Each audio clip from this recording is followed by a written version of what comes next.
Dr. Stone season 1အပိုင်းနှစ်မှာတော့စက်ကွနဲ့ထက်ကျူတို့နှစ်ယောက်ကကြံရည်မရတဲ့အဆုံးချီချူဆူကာဆာဆိုတဲ့သူကိုပြန်လဲတက်သွင်းခဲ့ရပါတယ်။ဒါပေမဲ့သူတို့မထင်ထားလောက်အောင်ပဲဆူကာဆာကတော်တော်လေးကိုတန်မာနေခဲ့ပါတယ်။ဒီလောက်တန်မာနေတဲ့ဆူကာဆာကရောလူကောင်းတစ်ယောက်ဖြစ်နိုင်ပါမလား။ Dr. Stone season 1 episode 3လေးရဲ့ထိုင်တွေကတော့ weapon of science ဖြစ်ပြီးတစ်ပယ်လက်နက်လို့အထိပ္ပယ်ဖွင့်ဆိုနိုင်ပါတယ်။ဒီတိုင်တွေကိုဘာကြောင့်ပေးထားရလဲဆိုတာကတော့ဒီပိုင်းလေးကိုကြည့်ပြီးမှပဲဆုံးဖြတ်ရအောင်လားခင်ဗျာ။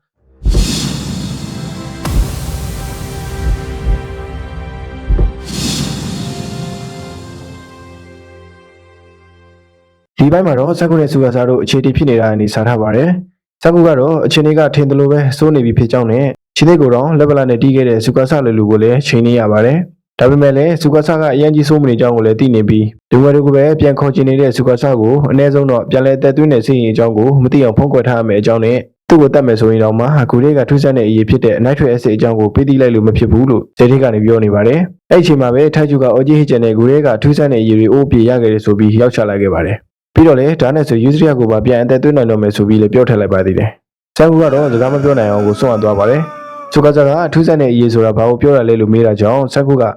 ပြောနေကြပါလေကွာလက်တွေပြလိုက်တာပုံမကောင်းလားဆိုပြီးသူလူသားတွေကိုဘလို့အသက်ပြတ်သွင်းမလဲဆိုတာမျက်လုံးနဲ့တေချာချီတာဆိုပြီးဆူကာဆာကိုပြောလိုက်ပါတယ်။ထိုက်ကျကတော့ယူစရီယာကိုပြန်အသက်သွင်းနိုင်လို့မှမို့အရန်ကိုပြောနေပါတယ်။နောက်တော့ဆန်ကူကဟိုရောဒီရောလုံနေပြီးထိုက်ကျကိုဂူတွေကယူလာတဲ့အရာမလောက်ဘူးလို့ပြောလိုက်ပါတယ်။ထိုက်ကျကတော့မလောက်ရင်ထပ်သွားယူလိုက်မယ်ဆိုပြီးသွားဖို့လုပ်နေတော့မှဆူကာဆာကတားလိုက်ပြီးအဖေထဲမှာသူအများဆုံးဖြစ်တာကြောင့်အများဆုံးဖြစ်တဲ့သူကပဲသွားယူလိုက်မယ်လို့ဆိုပြီးနေရာကိုမိကထွက်သွားခဲ့ပါတယ်။ဆူကာဆာထွက်သွားတဲ့အချိန်မှာပဲချက်ချင်းဆိုသလိုစက်ကူကဆူကာဆာကိုဆေးရဲ့ဖော်မြူလာကိုပေးမသိချင်တာကြောင့်အလဲအထက်အနေနဲ့လက်ထရက်ဆေးရဲ့တီနီယာကိုပဲပေးသိလိုက်တာဖြစ်ပါတယ်။ထွက်မှာတော့ဆူကာဆာကဂူစီရောက်သွားပြီးတော့လင်းတို့တွေရဲ့လက်ပေါ်ကျရင်ဝါရုံဖြစ်သွားတာတွေရဲ့ကြောင့်တူးဆက်တဲ့အရေးဆိုတာနက်ထရက်ဆေးကိုပြောရမှန်းသိသွားခဲ့ပါတယ်။တစ်ဖက်မှာတော့ထက်ကျူကဆူကာဆာကိုပထုတ်လိုက်တဲ့ကြောင့်စက်ကူကိုကွန်ပလိတ်တက်နေခဲ့ပြီးစက်ကူကတော့ဆူကာဆာကိုပထုတ်လိုက်တာဟာငစားလောက်တာဖြစ်ကြောင်းနဲ့ထူးဆန်းတဲ့အရေးရဲ့တီနီယာကိုပေးသိရရင်တော့မှယူဇရီယာကိုမနှုတ်ခင်အချိန်အထိဆေးရဲ့ဖော်မြူလာကိုဆူကာဆာကိုမသိစေခြင်းလို့ဖြစ်တယ်လို့ရှင်းပြနေပါတယ်။ထက်ကျူကဆူကာဆာကိုတန်တရားဝင်နေတာကြောင့်စက်ကူကိုအပြစ်တင်နေပြီးဆူကာဆာကလူစိုးတယောက်မဟုတ်ကြောင်းကိုလည်းပြောနေပါတယ်။စက်ကူကတော့ဆူကာဆာကလူစိုးမဟုတ်တာကိုသိကြောင်းနဲ့လူစိုးမဟုတ်တိုင်းလည်းလူကောင်းတယောက်မဟုတ်နိုင်တာကြောင့်ဆူကာဆာရဲ့စိတ်ဓာတ်ကိုမကြိုက်ကြောင်းပြန်ပြောလိုက်ပါတယ်။ဒီလိုပြောလိုက်မှပဲထက်ကျူတယောက်လည်းငြင်းကြသွားပြီးသူ့ကိုဆက်ပြီးချင်းပြနေစရာမလိုကြောင်းနဲ့သူမချစ်ခင်အချိန်လေးမှာဆူကာဆာနဲ့ချန်ကူတခုဖြစ်သွားတယ်ဆိုတာကိုသဘောပေါက်သွားခဲ့ပါတယ်။စက်ကူကိုထက်ကျူကအပြည့်အဝယုံကြည်တာကြောင့်စက်ကူလို့သမျှကိုသူလက်ခံတယ်ဆိုပြီးပြောလိုက်ပါတယ်။စက်ကူကတော့ဆူကာဆာကိုလူကောင်းတော့လူကောင်းပဲဒါပေမဲ့လူသက်သမားလည်းဟုတ်တယ်ဆိုပြီးပြောလိုက်ပါတယ်။ထက်ကျူကတော့ယူဇရီယာကိုနှိုးဖို့အရေးစကားတွေများနေလို့စက်ကူကပဲအမြန်ပြေးလာပြီးဆေးရည်ကိုလောင်းချလိုက်ရပါတယ်။ဒီအောင်ထိုက်ကြပါဗျာ။အရေးကြီးနေတဲ့အချိန်တွေဆိုယူဇရီယာကိုစကားတွေသိပ်ပြောပဲ။ဒါကောင်စက်ကူကိုအပြစ်တင်နေလိုက်သေးတယ်။စက်ကူကဆေးရည်အလုပ်ဖြစ်ဖို့အချိန်နဲ့ငယ်ဆောင်ရကြောင်းနဲ့ဒီဖြစ်စဉ်ကို critosis လို့ခေါ်ကြောင်းလူကိုကြောက်တုံးဖြစ်သွားတဲ့ stone cell တနည်းအားဖြင့်ကြောက်တုံး cell တွေဖြစ်ပေါ်လာတာကခန္ဓာကိုယ်မှာရှိတဲ့ trace matter တွေကနေအကာအရံတစ်ခုအဖြစ်ဖန်တီးပေးလိုက်လို့ဖြစ်ကြောင်းအဲ့လိုဖြစ်လာတာကလည်းဘာမှမသိတဲ့အရာကြောင့်ဖြစ်ကြောင်းနဲ့ဒါကပဲကြောက်ဖြစ်ခြင်းဆိုတဲ့ဖြစ်စဉ်ကိုဖြစ်စေခဲ့တာဖြစ်ကြောင်းရှင်းပြနေပါတယ်။ထက်ကျူကတော့ချုံလုံးလို့ဘာမှနားမလည်လို့ပြောနေကြပါတယ်။ပြီးတော့စက်ကူကဒါက theory တက်တာဖြစ်ပြီးတနေ့လုံးစူးစမ်းပန်းစားလုပ်ခဲ့တဲ့အစတတ်မှုတွေကနေအခြေခံပြီးပြောနေတာဖြစ်ကြောင်းအဓိကအပိုင်းအခုမှလာမှဖြစ်ပြီး night ဆိုတဲ့စက်ကူဖော်ဆက်ထားတဲ့ပြန်လည်ရှင်းတန်းခြင်းစိတ်ကြီးကအစိပ်ပိုင်းတစ်ခုကိုထိလိုက်တာနဲ့ကြောက်တွေအကွဲလာပြီးခန္ဓာကိုယ်တစ်ခုလုံးကိုအကွဲစေးကြောင်းတစ်ခုအဖြစ်ပြန့်နေသွားကအဲ့ဒါကပဲကြောက်ဖြစ်နေရကနေပြန်လည်ကုစားနိုင်တာဖြစ်ကြောင်းရှင်းပြနေပါတယ်။အဲ့တော့မှတော့ယူရီယာရဲ့ကြောက်ခန္ဓာကိုယ်ကအကွဲလာတာကိုတွေ့ရပါတယ်။ထက်ကျူကတော့ဖြစ်ခဲ့တာတွေကိုပြန်လည်မြင်အောင်နေပြီးမျက်ရည်နဲ့မျက်ခွက်ဖြစ်နေပါတယ်။ယူရီယာမျက်လုံးဖွင့်မအောင်ကွာမင်းကိုနှစ်ပေါင်း300ကြာပြီးမှပြန်နှုတ်ရတာစိတ်မကောင်းပါဘူး။ငါ့ကိုခွင့်လွှတ်ပါကွာဆိုပြီးထက်ကျူကပြောနေပါတယ်။ယူရီယာကတော့ဘာဖြစ်နေတယ်ဆိုတာကိုမတွေ့တတ်သေးဘူး။ဒါပေမဲ့နင်ငါ့ကိုကဲခဲ့တယ်ဆိုတာတော့သိတယ်။ဝါနင်ရမ်းတော်တာပဲကျေးဇူးပါထက်ကျူရဲ့ဆိုပြီးပြောလိုက်ပါတယ်။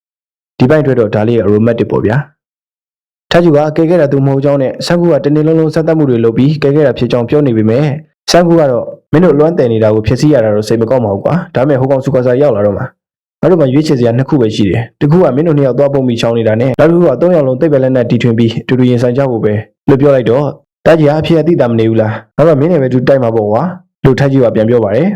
ဆန်ကူကတော့သူ့ကိုငဲ့နေစရာမလိုကြောင်းနဲ့ရုတ်တရှိတွေးပြီးထွက်ပြေးကြဖို့ပြောနေပါတယ်ထက်ကျူကဆန်ကူကိုဆူကာဆာလူတက်နေတယ်ဆိုရင်သူ့ကိုရင်ဆိုင်မဲ့လို့ပြောနေတော့ထက်ကျူစကားမဆုံးခင်မှာပဲဆူကာဆာရောက်လာခဲ့ပြီးငါ့ကိုလူတက်တယ်လို့ပြောလိုက်တာလားမင်းတို့အမြင်တွေစောင်းနေကြတာပဲငါကဘာကြီးကောင်းဖို့အတွက်တန်းစီမှုတစ်ခုပြုလုပ်နေအောင်ပါကွာလို့ပြောလိုက်ပါတယ်ဆန်ကူကတော့ဆူကာဆာကထက်ကျူနဲ့ယူဇရီယာချင်းမှာတော့ပြောရင်းပြောချလိုက်တာကြောင့်သူ့လမ်းကိုဘယ်သူမှချုပ်ခံမှာမဟုတ်ဘူးဆိုတာကိုသိနေပါတယ်ထက်ကျူကဆန်ကူကိုသူတခုအဖြစ်ယူဇရီယာကိုစောင့်ရှောက်ပါကွာဆိုပြီးဆူကာဆာကိုရင်ဆိုင်မှုပြစ်ထွက်သွားပါတယ် စံကူကတော့ချင်းတဲ့ကိုတော့လက်ဗလာနဲ့တက်ခဲ့တဲ့ဇူကာဆာလိုလူကိုရင်ဆိုင်ဖို့အကြံထုတ်နေရပြီးနောက်ဆုံးမှာတော့သူ့ရဲ့လှုပ်ဝက်လက်နက်ကိုသုံးဖို့ဆုံးဖြတ်လိုက်ရပါတယ်စံကူကထက်ယူနဲ့ဇူကာဆာတို့နှစ်ယောက်ကြားတွေကိုသူခုတ်လုထားတဲ့ဒူးလေးနဲ့ပြစ်ပြီးရောင်ဝဲကိုတားဖို့လုပ်လိုက်ပြီးမြဲဇူကာဆာဘာပြန်လုပ်လဲကတော့အဲ့ဒါသာကြည့်ပြီးတော့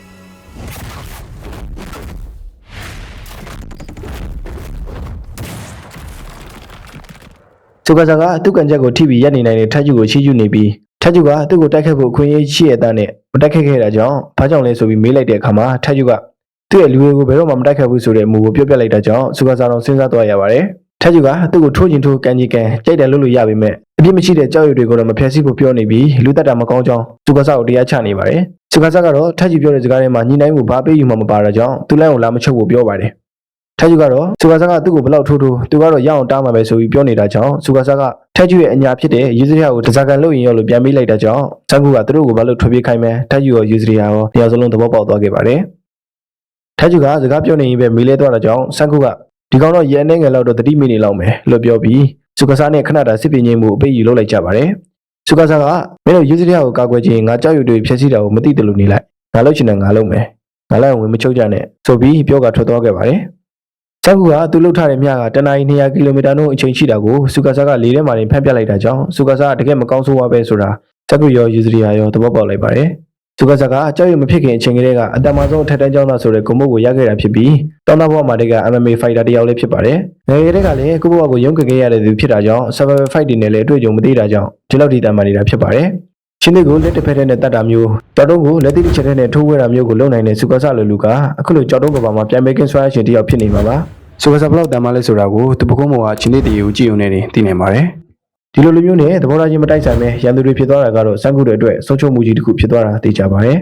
ဒီနောက်တော့စံကူကထိုက်ကျူကိုအမေဇူကာဆာရှိမှတလောက်လွယ်လွယ်နဲ့တော့ချုံမှမဟုတ်ဘူးမလားဆိုပြီးညင်တသားလေးခြေထောက်နဲ့ကန်ပြီးနှိုးလိုက်ပါတယ်ချက်ချင်းပဲထိုက်ကျူကြီးကကောက်ထလာပြီးသူကဒီထက်ပိုပြီးတက်လုံကောင်းနေဆိုကဇူကာဆာကိုထပ်သွားတားမယ်လုပ်နေပါတယ်စံကူကတော့ဇူကာဆာလိုမကောင်းဆိုးဝါးကိုသူတို့တားဖို့မဖြစ်နိုင်တာကြောင့်ထိုက်ကျူကိုတားလိုက်ပြီးဒီခေတ်မှာအဲ့လိုမကောင်းဆိုးဝါးကိုတားနိုင်တဲ့နီးတနည်းပဲရှိကြောင်းအဲ့ဒါကခေတ်မီလူဖွဲ့စည်းရဲ့တိတ်ပင်လက်နက်နဲ့ပဲဖြစ်ကြောင်းရှင်းပြလိုက်ပါတယ်နောက်တော့စံကူကပစ္စည်းတွေကိုခွဲပြစ်နေပြီးဇူကာဆာကိုထွက်ပြေးသွားပြီလို့ထင်အောင်လုပ်နေတာလို့ပြောပါတယ်ထိုက်ကျူကတကယ်ထွက်ပြေးမှလားမေးတော့အဲ့တော့ပြင်မဲ့တိတ်ပလက်နဲ့တခုတီထွင်ပြီးဇူကာဆာကိုအနိုင်ယူမှဖြစ်ကြောင်းအဲ့မတိုင်ခင်တော့အချုံးပိသိရင်ပေးရမှာပဲဖြစ်ကြောင်းနဲ့ပြောင်းပွဲဆိုတာဒီလိုပဲပွဲပြီးမှအဖြစ်ကသေးကြတာဖြစ်ကြောင်းရှင်းပြလိုက်ပြီးလိုအပ်တဲ့ပစ္စည်းတွေကိုရဖို့ဒီနေရာနဲ့80ကီလိုမီတာလောက်ဝေးတဲ့ဟာကုန်းအောင်သွားကြမယ်လို့ပြောပါတယ်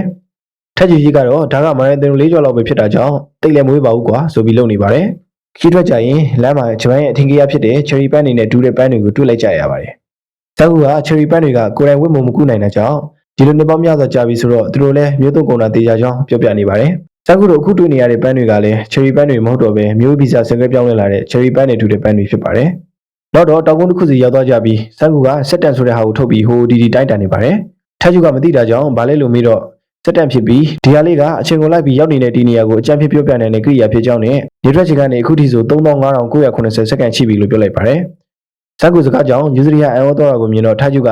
စံကူကကြောက်ဖြစ်နေတော့ကတော့စက္ကန့်ဘီလီယံနဲ့ချီပြီးရတွေ့နိုင်တာမို့ဒီလောက်ကတော့အေးဆေးပဲလို့ပြပလိုက်တဲ့အခါယူဇရီယာတယောက်ပြောစရာစကားမရှိအောင်ဖြစ်သွားပါတယ်။ချန်ကူကစက်တန်ကအဲ့လိုလုပ်တယ်ဆိုတာမှန်ပေမဲ့အခုလိုပေါ်ချောင်ကောင်းဟာနေကတော့ခလီကစားစရာလိုဖြစ်နေပြီးချစ်ဆက်ဖို့ကခက်နေကြောင်းပြောပါတယ်။ဒါပေမဲ့ဒီကျေးဇူးနဲ့ပဲငါတို့ခမကရာအနီးမှာရှိတယ်ဆိုတာကိုတော့ခံမှန်းလို့ရကြောင်းတက်တီကျူးနဲ့လောင်ကြီးကျူကိုတေးသေးချာချာသိရင်တော့ပိုကောင်းမယ်အကြောင်းပြောနေတာကြောင့်ထိုက်ကျူကခမကရာမှာထင်ရှားတဲ့အဆောက်အဦလေးပါလေမချဘူးလားလို့မေးပါတယ်။ချန်ကူကတော့မက်တယ်ရီနဲ့တန်ကြီးတက်ကုန်မှာကြောင်းအခုလောက်ဆိုဘာမှမကြံတော့တော့ကြောင်းပြောနေတဲ့အချိန်မှာဒီရတယောက်တစ်ခုခုကိုသတိထားမိသွားတဲ့ကြောင်းပြစ်ထွက်သွားခဲ့ပါတယ်။နောက်တော့စံကူတို့လည်းသဘောပေါက်သွားပြီးယူဇရီယာနောက်ကိုပြစ်လိုက်ကြပါတယ်။ယူဇရီယာကသူတို့ရှိကနေရာမှာအပင်တွေတစ်ခုအကြောင်းမပေါက်ဖဲအကွက်လိုက်ဖြစ်နေတာကြောင့်ပြစ်ထွက်သွားခဲ့တာဖြစ်ပြီးအနားရောက်တဲ့အခါမှာတော့ခမကရာရဲ့အထင်ကြီးနေရာဖြစ်တဲ့ The Great Buddha ခေါ်ဖျားဆင်းသူအကြီးကြီးကိုတွေ့လိုက်ရပါတယ်။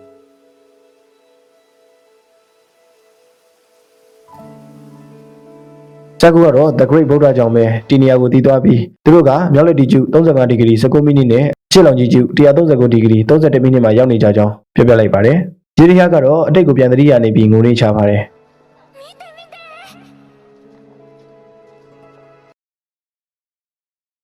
ထက်ကြီးကတော့ကြောင်တော်နဲ့နေကိုငိုအောင်လုပ်တာဘာလို့လဲငါလားဆိုပြီးလုပ်နေပါတယ်။ယူဇရီယာကတော့ငိုနေတာမဟုတ်ပဲလက်လျှောက်တွေဖြစ်သွားတာတွေကများလို့တော့မြေပေါင်းထောင်ကြီးကြားခဲ့ပေမဲ့ဂျပန်မှာရှိနေသေးတယ်ဆိုတဲ့အတွေ့ကအဖေအမေနဲ့တငယ်ချင်းတွေအားလုံးကိုလမ်းမိသွားလို့ပါလို့ပြန်ပြောလိုက်ပါတယ်။တကူကတော့ဘာမှစိတ်ပူစရာမလိုကြောင်းနဲ့သူတို့စုကစားကိုအနိုင်ပြီးတာနဲ့လူသားအလုံးကိုပြန်ခေါ်ပေးမှဖြစ်တာကြောင့်စိတ်မကောင်းမဖြစ်ဖို့နှိမ့်သိပ်ပေးလိုက်ပါတယ် ထက်ကျကတော့ဒီလောက်နှစ်တွေကြာပြီးမှအခုလိုတည်ရှိနေနိုင်တာတကယ်ကိုဖျားသခင်ပါပဲလို့ဆိုပြီးဗုဒ္ဓဆင်းတွေကိုကြည့်ပြီးပြောနေပါတယ်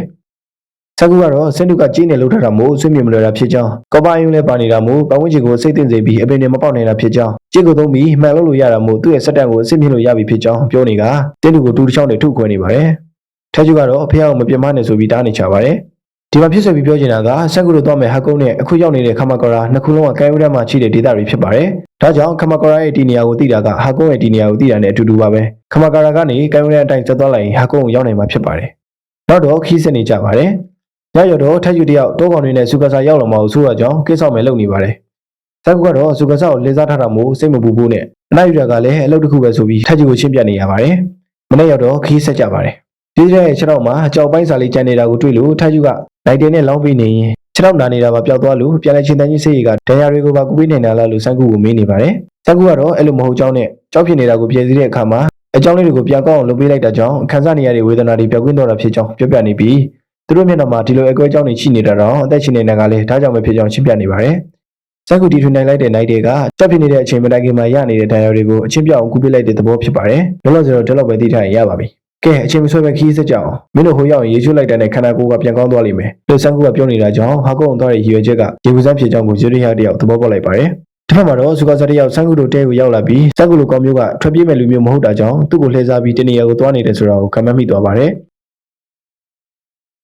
တစ်ဖက်မှာလည်းဆန်ကူတို့ကသူတို့သွားချင်နေတဲ့နေရာကိုရောက်သွားကြပါပြီ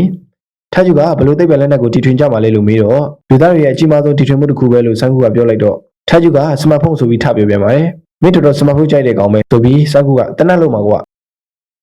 ငါတို့တနတ်ရမ်းမလုံးမှာလို့ပြန်ပြောလိုက်ပါတယ်ကျောက်ခက်ကလွန်ခဲ့တဲ့နှစ်ပေါင်း2ဘီလီယံလောက်မှရှိခဲ့တာပါတနတ်ရမ်းမကိုတီထွင်နိုင်ခဲ့တာက8900လောက်မှဖြစ်တာကြောင့်အကြမ်းအဖြစ်သူတို့ကနှစ်ပေါင်း9,900လောက်ကလူရင်ကျမှုကိုကြော်တဲ့ကြတော့မှဖြစ်တယ်လို့ဆန်ကူကပြောနေပါတယ်ဒီဘက်မှာလည်းစူကာစာကဆန်ကူတို့ဟာကုန်းကိုသွားပြီးတနတ်ရမ်းမလုံးတာကိုခံမှတ်မိသွားပါတယ်ဆန်ကူကတနတ်ရမ်းမလုံးနိုင်သွားရင်သူ့တဲ့ခွင့်ရမရှိတာကြောင့်စူကာစာကဆန်ကူကိုတားဖို့ဆုံးဖြတ်လိုက်ကလိုက်ချဖို့လုပ်နေပါတယ်ဆန်ကူတို့ဘက်မှာတော့ငါတို့မိတုံတွေအများကြီးရှိတဲ့ဂျပန်မှာလူဖြစ်ရတဲ့ကန်ကောင်းတာပဲတနက်ရမ်းမုံရဲ့အဓိကပါဝင်ပစ္စည်းဖြစ်တဲ့ဆာလဖာကိုကြိုက်တက်လောက်ယူလို့ရတယ်သူကစားကိုအန်တူမဲ့အမခက်လက်နဲ့ဖြစ်တဲ့မဲမဲရောင်အမုံတွေကိုဖန်တီးဖို့ချိန်ရောက်ပြီးဆိုပြီးဒီပိုင်းလေးကဒီမှာပဲဆုံးသက်သွားပါတယ် channel လေးကိုလည်း subscribe လေးလုပ်ပေးသွားကြပါဦးလို့အမှာတို့ပိုင်းဗီဒီယိုလေးကိုဒီမှာပဲဆုံးသက်ရှင်ပါတယ်ဘလောကမှာကိုလိုလိုလည်းစိတ်ချမ်းသာခြင်းကိုယ်ကြမ်းမှခြင်းနဲ့ပြည့်စုံပြီးရရချုံမတာရတဲ့နေလေးတစ်နေ့ဖြစ်ပါစေခင်ဗျာ